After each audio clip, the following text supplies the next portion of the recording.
Olá, tudo bom? Eu sou Ricardo Servo, o programa Justiça Ideal está no ar, aqui direto do Estúdio 2 da sua TV Master, para o nosso encontro semanal. Sempre aos domingos, às 18h30, com horários alternativos de exibição durante o decorrer da semana. Participe da feitura do programa Justiça Ideal. Aqui você faz sugestão de pauta, sugestão de entrevistados, para que nós possamos fazer uma atração jornalística cada vez mais voltada para os interesses da sociedade.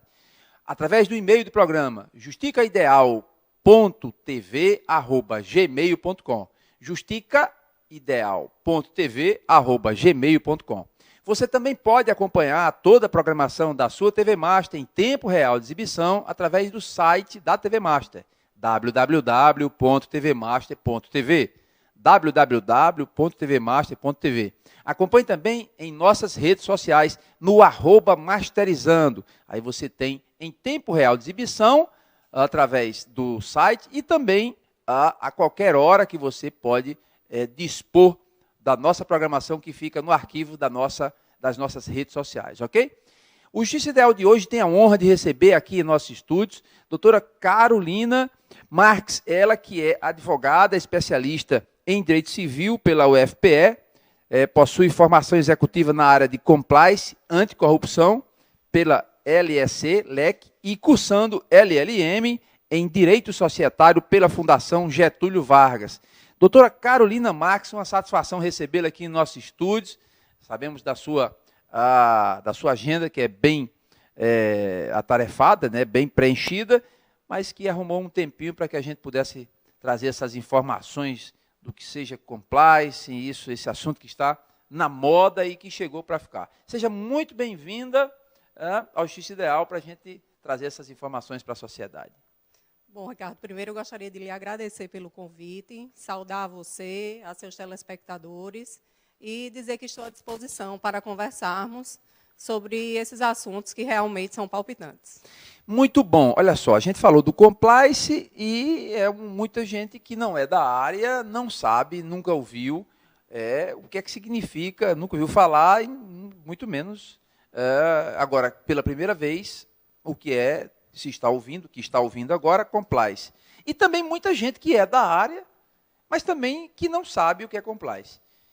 O que seria compliance? O que é compliance, efetivamente? A pronúncia está correta? Vem do inglês, é compliance? Ou do direito francês? Não, a pronúncia vem do inglês. Ela é uma palavra originária da língua inglesa. Sim. O termo é realmente compliance. E ela tem origem do verbo to comply, que é estar em conformidade, estar de acordo. Então, quando você está em compliance, você está de acordo, em conformidade. Em sintonia. Isso, com leis, com normas internas e externas, por exemplo, de uma empresa. Então, o compliance se relaciona a estar em conformidade, de acordo com leis, como eu disse, ou com normas internas de uma empresa. Surgiu realmente nos Estados Unidos, é um dado até interessante, porque a lei norte-americana, que é da década de 70, de 1977, o FCPA, né, já que nós estamos falando de uma lei americana, sim, a lei anticorrupção, lá, ela surgiu por conta do caso Watergate, sim, com o presidente Richard Nixon. Certo. Porque vários agentes norte-americanos e estrangeiros pagaram propina ao Partido Republicano e, com isso, a população lutou para que leis anticorrupção existissem.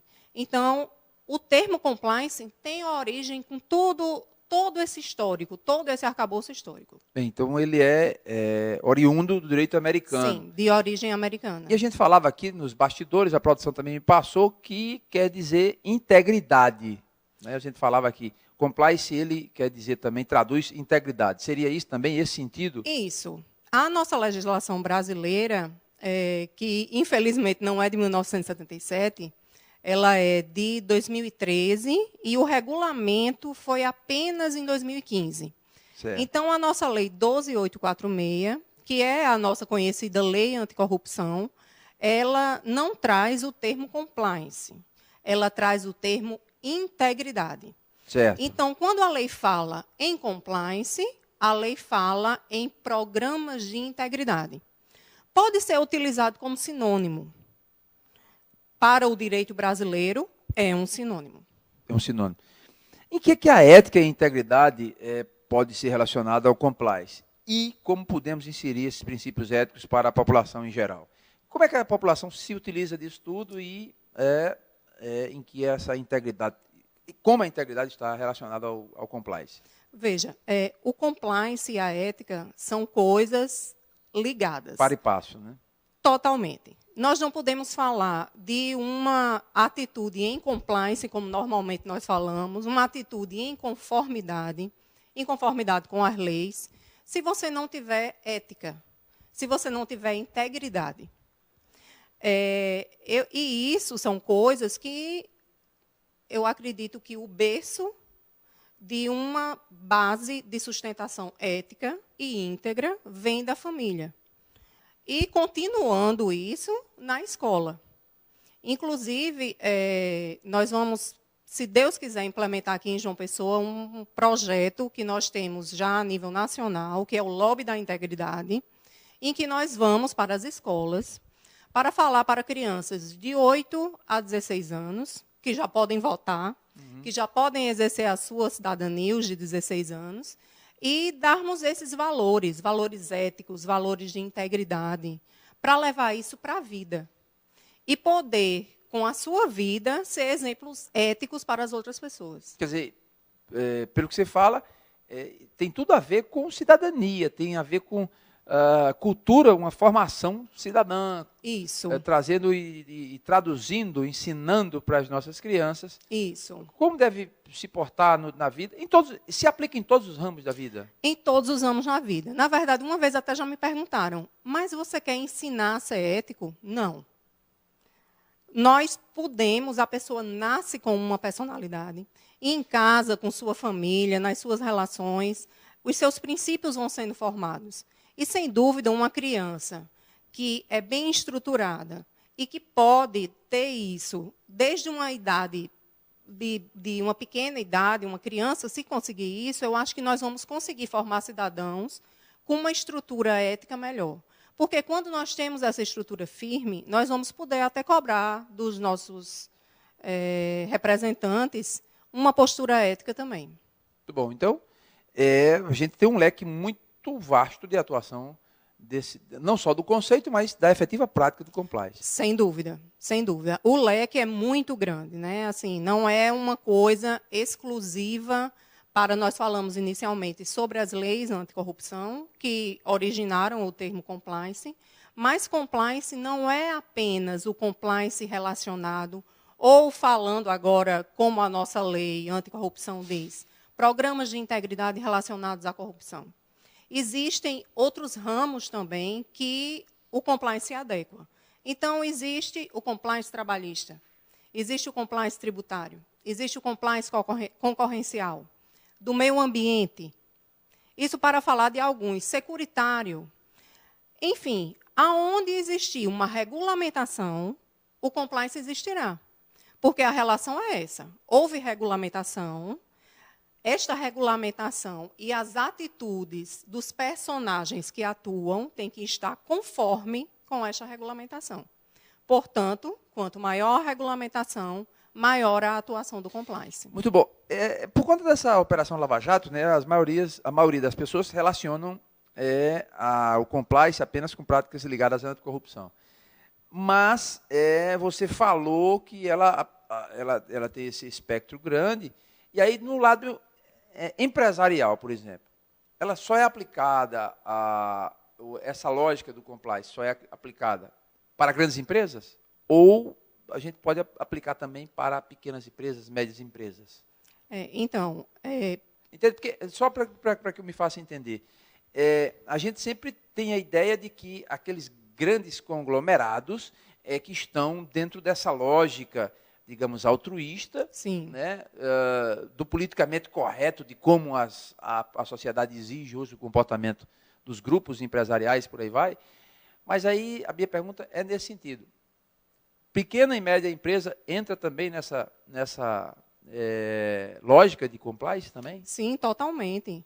E levando em consideração que mais de 80% das nossas empresas, no Brasil, isso não é apenas aqui no Nordeste, são formadas por pequenos e médios empreendedores. Certo. Esses grandes conglomerados, na verdade, são muito poucos no Brasil.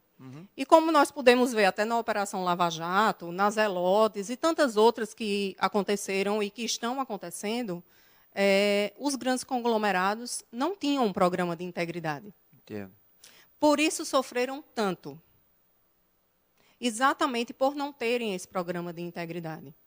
Mas como o que se vê, como o que é visto pela grande população, ou pela maioria dela, são os casos de corrupção envolvendo grandes empresas, se acredita, tem esse mito de que o compliance não serve para pequenas e médias empresas, mas isso não é uma realidade.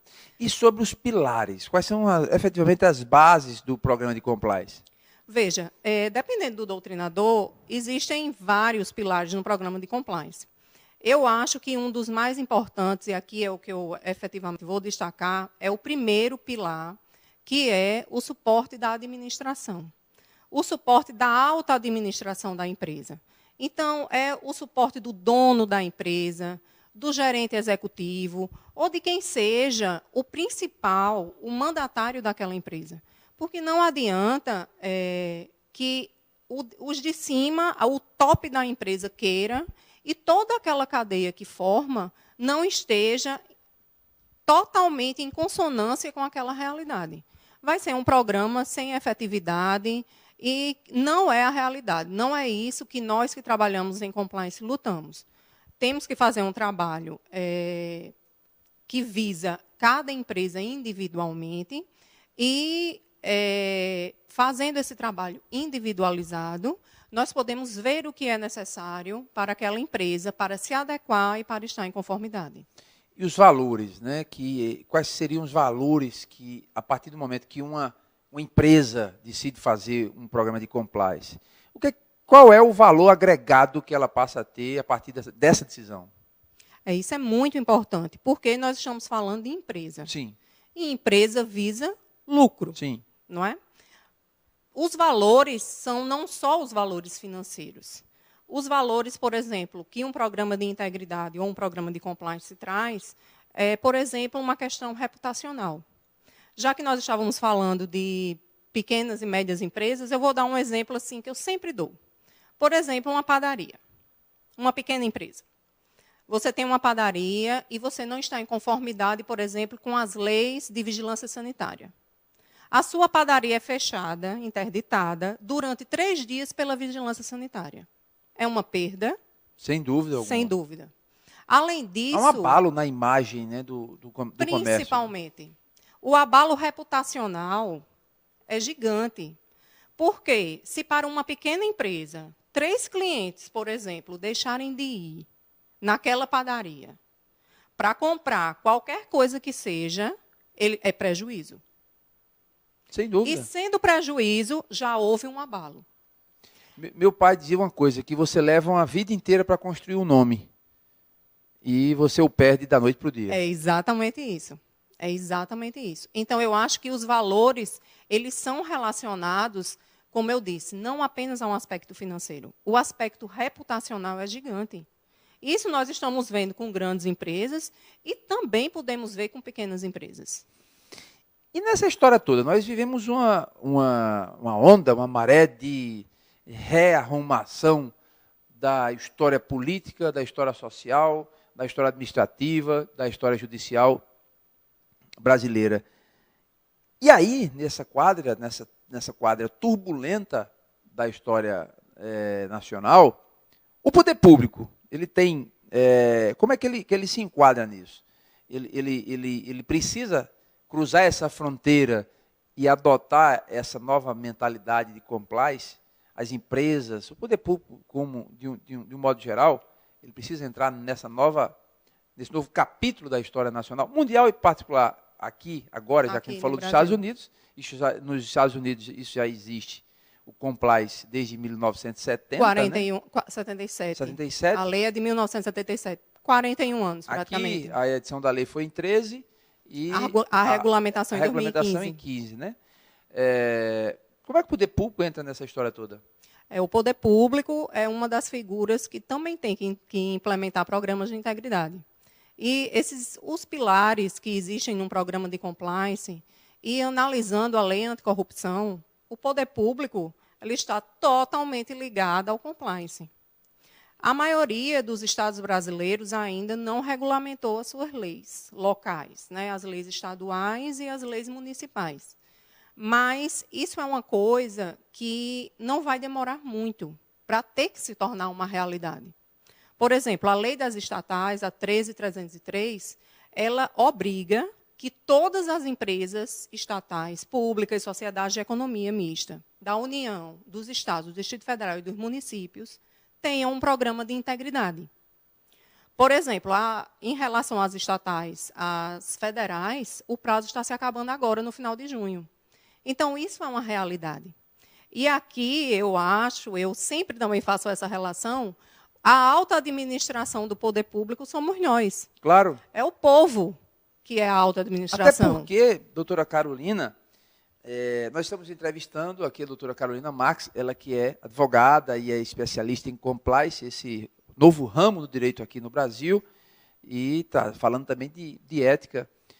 E a sociedade, o poder público precisa entender que ele está a serviço da sociedade, não é o inverso. Exatamente. E ele é bancado rege os salários com uma conta altíssima, que a sociedade não aguenta mais, preciso que se entenda isso.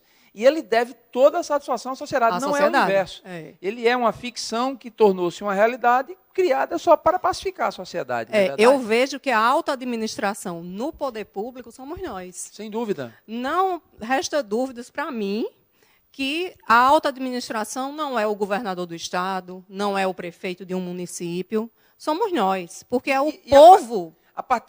E a cada dia que passa, as pessoas tomam mais consciência disso. Exatamente. As pessoas começam a não aguentar mais o carro oficial, a salários escorchantes, porque a gente vê uma situação de miserabilidade e vê um disparate. Isso. Né? Vê uma narcose social, né, que está fora da realidade. E o sujeito ganha, e quanto mais ganha, quer ganhar.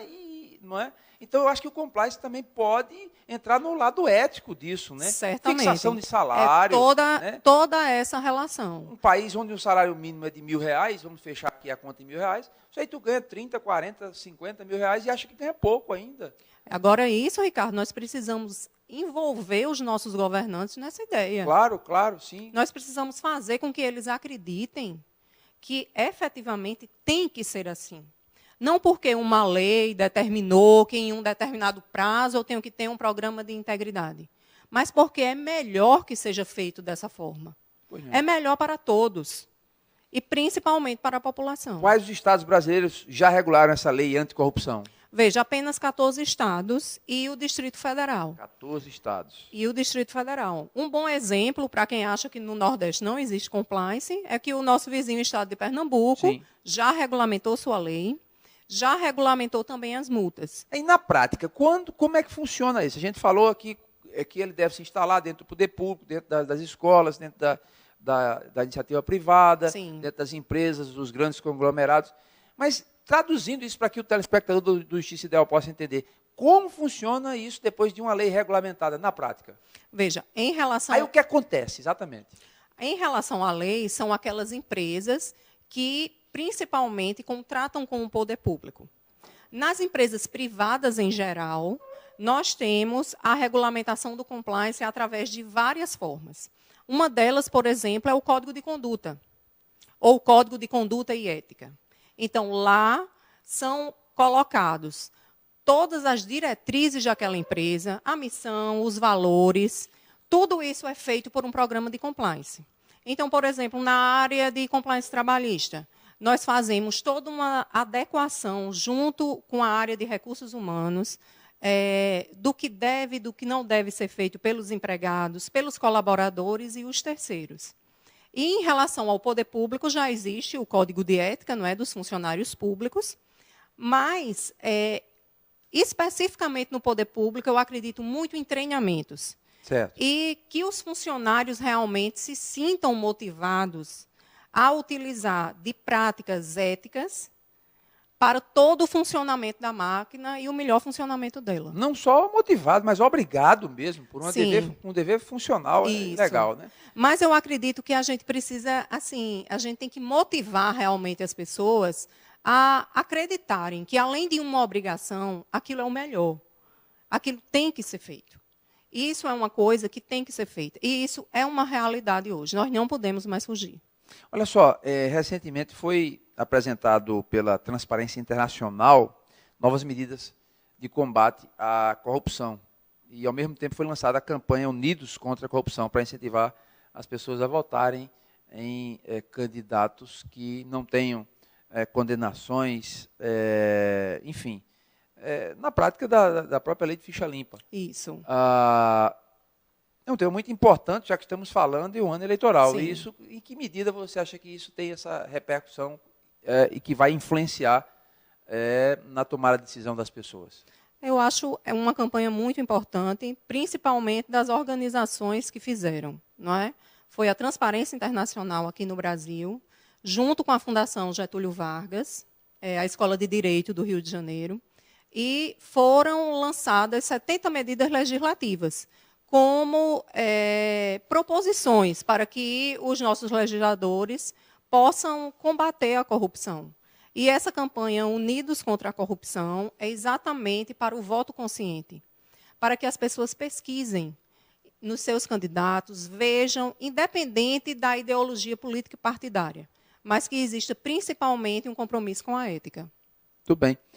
Além de atuar como compliance, né, vejo que você também está cursando um LLM, me corrija, por favor, muita vontade, exatamente. se eu estiver errado, em Direito Societário, que é uma área, digamos, masculina, né, predominantemente masculina, embora que hoje as mulheres já não encontram mais fronteiras. É verdade. Né? É um fato isso, é um fato social e político. Sim.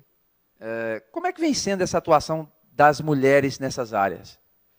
Olha, é assim, sempre que me perguntam e falam assim, mas você faz societário? Porque eu era civilista, eu comecei atuando em direito civil, consumidor, eu comecei atuando nessas áreas. Mas o direito societário, de 1 ano e meio para cá, me pegou totalmente. Para você ter ideia, realmente, predominantemente é masculino. No meu curso, só para dar um exemplo, somos 12 mulheres na turma e são 36 homens. Então, a maioria das mulheres não querem saber muito de contratos societários, fusão, aquisição, porque é mais relacionado realmente à empresa. Sim. E, às vezes, levam também para uma coisa mais fria, né? Uma coisa que você não vai ter um contato tão grande com o seu cliente, mas que, na verdade, não é, porque a empresa, é preciso que se entenda também, é a vida dessas pessoas. Claro. Então, eu acho que a mulher, nós cada vez mais estamos atuando em diversas áreas. E não é porque o direito societário é um direito predominantemente masculino que nós não podemos dar um toque, né, sim, feminino. Claro, nisso. sem dúvida, sem dúvida. E essa LLM, traduzindo... O LLM é uma sigla também em inglês. Americana. Americana, exatamente. Ela é Legal Leader Master. Então, é um superior líder em questões jurídicas. Sim. Ela é uma sigla de direito educação internacional e que algumas escolas possuem, como, por exemplo, o MBA.